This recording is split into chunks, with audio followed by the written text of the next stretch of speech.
Donc, nous saluons ce lancement et nous saluons la permanente disponibilité du service d'hygiène qui nous informe à tout moment de tout ce qui se passe.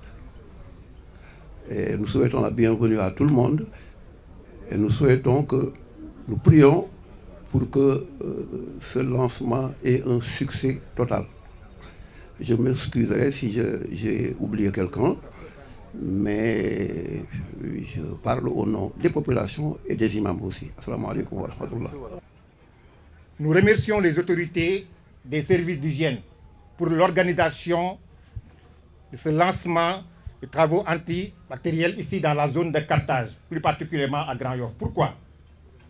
Parce que vous savez qu'à côté de nous, il y a le bassin de rétention de la zone de captage et que cela a un impact très négatif vu qu'il y a juste derrière l'hôpital CTO qui accueille bien entendu des malades. Donc pour le lancement, nous remercions très chaleureusement les services d'hygiène d'avoir bien voulu le faire dans notre commune. Parce que nous savons que vous connaissez surtout l'importance de ces lancements, mais le faire particulièrement à Grand Yoff a une très grande signification. C'est un plan qu'on a commencé depuis le mois dernier. Si vous vous souvenez bien, il y avait des opérations de désencombrement de la voie publique et cela visait vraiment à enlever tout ce qui est potentiel gîte larvaire. Parce qu'on se disait qu'on s'acheminait vers la saison des pluies, donc il fallait dès à présent enlever tout ce qui était gîte larvaire. Donc c'est la première phase qu'on avait déjà effectuée. Maintenant, il s'agit de faire les opérations techniques. Les opérations techniques qui vont consister à faire des opérations de saupoudrage de grande envergure et aussi à traiter, n'est-ce pas, tout ce qui est autre gîte larvaire, tels que les bassins de rétention, tels que les canaux aussi à ciel ouvert et autres. Donc c'est ce qui nous a réunis aujourd'hui ici pour procéder à ce lancement-là parce que c'est un programme qu'on va dérouler sur toute l'étendue de la région. Donc actuellement, on est ici à Dakar, dans le département de Dakar, où on fera 4 jours, si je ne me trompe pas. Donc aujourd'hui, demain, c'est jeudi et vendredi, je crois, on fera aussi la commune de Gorée. Voilà. Donc ces opérations sont, comme je l'ai dit tantôt, vont consister effectivement à faire des visites à domicile. ces visites à domicile-là qu'on va surtout renforcer au niveau des zones inondables pour leur expliquer vraiment comment préserver, n'est-ce pas, comment en tout cas observer les bonnes pratiques d'hygiène, comment conserver l'eau, parce qu'en période d'inondation, donc la conservation de l'eau se pose avec acuité. Comment aussi vraiment traiter, n'est-ce pas, l'eau de boisson. Donc ça aussi, on va le faire. Nous allons faire aussi rentrer dans les maisons, je crois, pour faire de l'aspersion intradomiciliaire, donc de faire des pulvérisations avec des insecticides. Mais aussi, nous allons faire des opérations de grande envergure avec des activités de saupoudrage. Donc l'innovation de cette année, c'est qu'on va utiliser des drones. Et ça aussi, j'en profite vraiment pour remercier Flubert Aérospatial, je crois que c'est comme ça. Donc il a bien voulu mettre à notre disposition quelques drones qui ont déjà fait la cartographie de tous les sites, n'est-ce pas, de tous les bassins en tout cas de rétention qu'on devait traiter. Donc ça a été fait. Donc, mais aussi on va les utiliser, ces mêmes drones-là, pour faire vraiment des frappes chirurgicales, si je peux l'appeler ainsi. Parce que ça nous permet vraiment de traiter avec exactitude, n'est-ce pas, les trucs. Et ça, c'est important, parce que d'habitude, on faisait, on pulvérisait, donc j'avais des impacts, n'est-ce pas, aussi bien sur l'environnement que des fois même sur les personnes.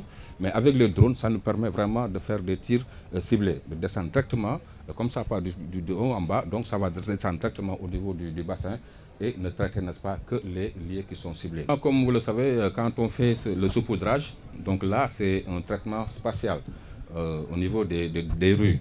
Et là, c'est des produits qu'on va utiliser. C'est vrai que c'est des produits qui sont homologués, mais c'est des produits quand même qui peuvent avoir des effets néfastes, n'est-ce pas, sur l'homme et sur l'environnement. Donc ce qui fait que, bon, là, on va demander vraiment à la population, pendant le saupoudrage, de bien vouloir rester chez eux, c'est important, et de couvrir vraiment tout ce qui est aliments, tout ce qui est canaries, en tout cas, source d'approvisionnement en eau. Là, c'est important, et de retenir surtout les enfants. Donc les commerçants aussi qui vendent au niveau de la rue, donc on va leur demander de bien vouloir vraiment fermer le temps qu'on fasse le traitement. Donc ceux aussi qui attachent leur bétail sur la rue, comme ça, donc là aussi il va falloir qu'ils les fassent rentrer dans les domiciles pour ne pas les exposer aux produits. Alors nous sommes venus pour procéder au lancement des opérations d'élarvation, de saupoudrage pour prévenir les maladies liées à l'hivernage. Pour tout simplement veiller à ce que nos concitoyens puissent passer un hivernage paisible sans ces maladies-là qui souvent affectent leur santé et leur bien-être.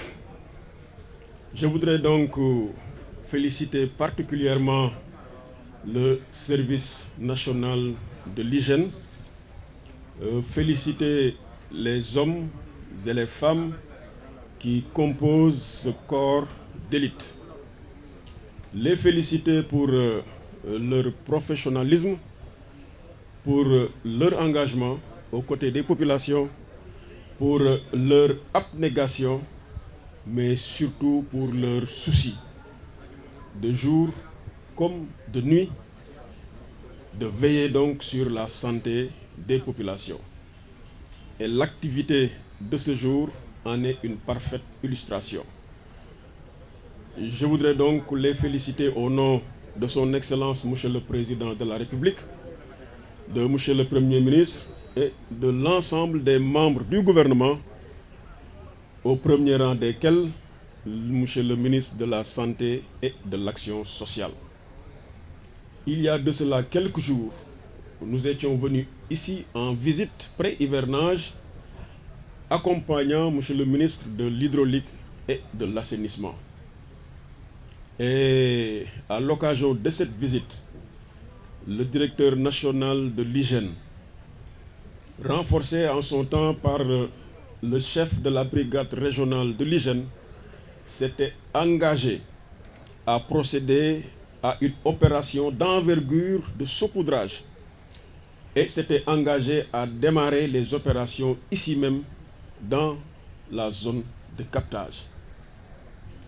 Chose promise, chose due. Aujourd'hui, nous sommes venus pour concrétiser cet engagement du service national de l'hygiène. C'est donc l'occasion également de vous transmettre les salutations de Monsieur le ministre en charge de l'hydraulique et de l'assainissement. Et je m'empresserai de lui rendre compte que l'engagement pris par le service d'hygiène a été respecté, et cela je l'ai constaté de visu.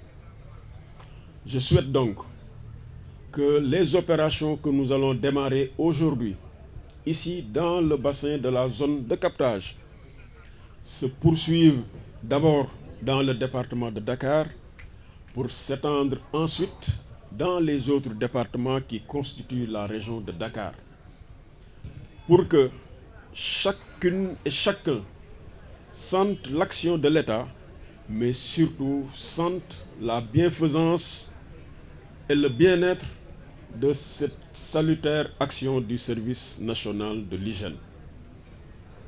Je puis m'engager aux côtés du service d'hygiène pour rassurer nos concitoyens des autres départements de la région de Dakar que nous arriverons à eux dans quelques jours, pour ne pas dire quelques semaines. Pour terminer, je voudrais appeler les populations de la région de Dakar à réserver un bel accueil aux agents du service d'hygiène, à les recevoir, mais surtout à les aider à faire le travail. Donc à les aider, à les protéger, eux, nos concitoyens. À leur permettre donc de dérouler les opérations sans difficulté, ni anicroche, encore moins sans le moindre incident. Mais surtout à respecter les conseils et les réflexes à adopter pour que ce qui, à l'origine, est une quête de bien-être ne se transforme pas, évidemment, en incident malheureux.